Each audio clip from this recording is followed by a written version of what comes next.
1790 में मोहम्मद कासिम 5000 घुड़सवार लेके अरबस्तान से 3000 किलोमीटर का अंतर पार करके हमारे राजा ताहिर के ऊपर आक्रमण करने सिंध में पहुंचा। सिर्फ 5000 घुड़सवारों से कोई राज्य जीता नहीं जा सकता। तब उस समय वहां जो बौद्ध जनजाति थे उनको इन्होंने फुसलाया गया कि वो आप बौद्ध है, दाहिर हिंदू है, आप हमारा साथ दो। हमारे में पहली फूट वही हो गई। उसको जो सैनिक थे, जो जिसको हम लोग लैंड आर्मी कहते हैं, वो वही बौद्ध जनजाति ने उधर दिया और राजा दाहिर का पराभव हो गया।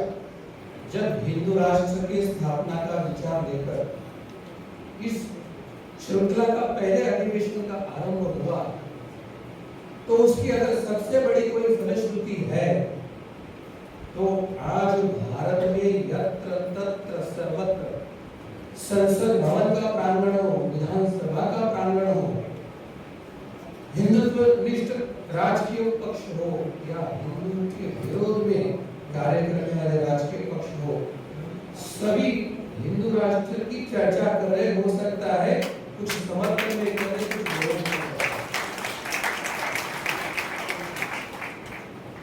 परंतु इस अधिवेशन की फलश्रुति यही है कि यत्र तत्र सर्वत्र हिंदू राष्ट्र की चर्चा का प्रारंभ हुआ है केवल 10 वर्ष में।